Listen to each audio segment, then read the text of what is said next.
Yeah, so I'm talking about if we're actually going to calibrate the milestone, we saw them use it in 2018, especially for the purposes of intelligence, surveillance, and reconnaissance, and also to support their propaganda posture and engagement. But we also then gradually began to saw that in 2022, 2023, for them to begin to use these drones for purposes of weaponization, that is putting some of improvised explosive devices and for targeting. But my worry, like I mentioned in the recent past, my worry is the fact that there's every likelihood to suspect, if not to conclude, that these terror groups are increasingly also bringing in night vision capability in the way they are deploying these drones, and that is going to fundamentally change or transmogrify the battle space, and that imposes a whole lot of challenges for our troops out there. So, given that application, given that deployment, I think that it is now time for us to overhaul our counter-terrorism strategy, do a whole lot in terms of first, improve our taking. When I mean taking, I'm talking about technical intelligence, particularly in the areas that enable us to pick signals. And in this regard, therefore, I think that more than ever before, Nigerian military security institutions need to begin to design clear their digital warfare preparedness and plans that involve, procuring, do more trainings on how we can use counter-drone devices, for example, signal jamming devices, to counter the way a man and these groups are deploying it. More importantly, again, it's not just about the kinetic aspect, which is using the counter-drone measures. I think, again, we need to improve on interagency coordination and intelligence sharing to be able to begin to identify how do these guys pick these drones? Is it completely assembled or on breakdown form? So that you know who is giving them access to this drone, so that you can actually damn that pool from where they get access. And like what we did in the military when I was there, in terms of training, there's always this tendency for us to bring in what we call scenario building exercises in the training of strategic leaders, even at some level, the operational leaders. I think that there's need for us to scale up, if I put it that way, the integration of scenario building exercises in terms of training, so that we can prepare the mind of field commanders, operational leaders, even strategic leaders to be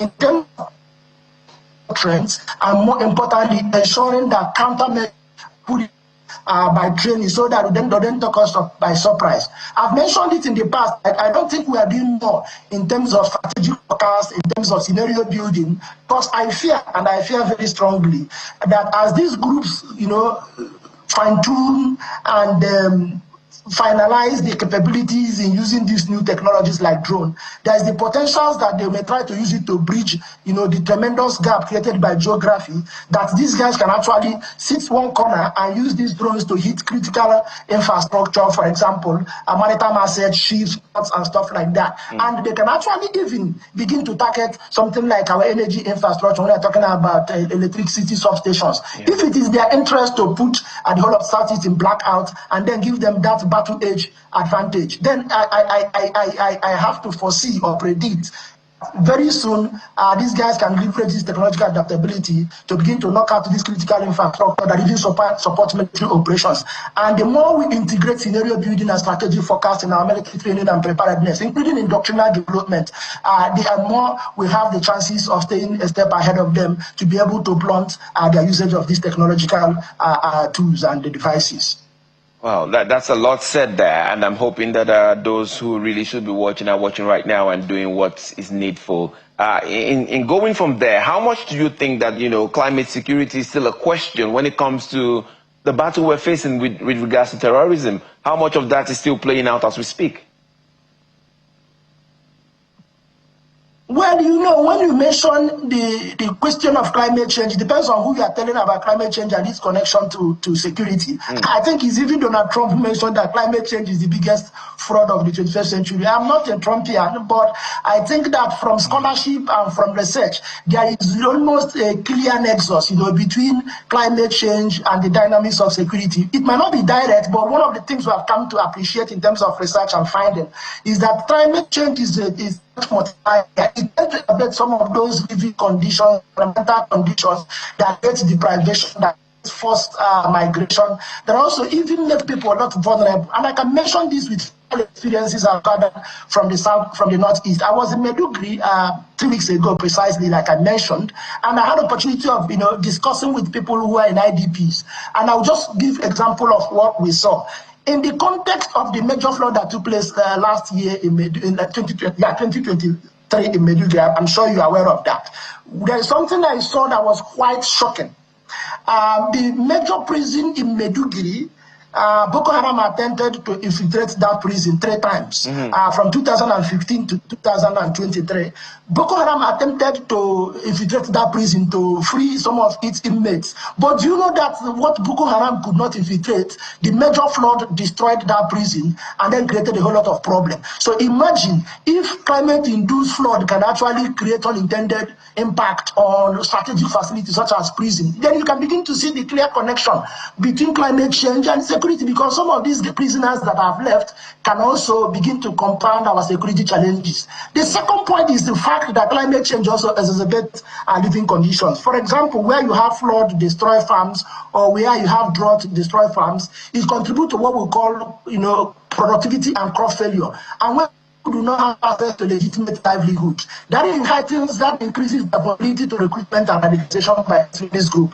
Because I'm sure you know that the first principle of life is survival. So if you cannot survive through legitimate means and there are prospects of surviving through criminality, then that plays out. And that is why the complex connection and nexus that does exist, between climate change and security. And in the context of Nigeria, scholars have also shown that as climate change makes some environment unlivable, people are forced to migrate. And there is actually a sense that which we can argue, almost rightly, correctly, and so, that because some of the places where we have some of our headers are becoming increasingly unproductive and unlivable for them, they are forced to migrate. And in the process of their migration, these headers themselves are also exposed to threats associated with cattle rustling. And again, even when they move to some host communities that are not welcome, or when we see crops being inadvertently destroyed by their heads, that in itself creates friction and tension.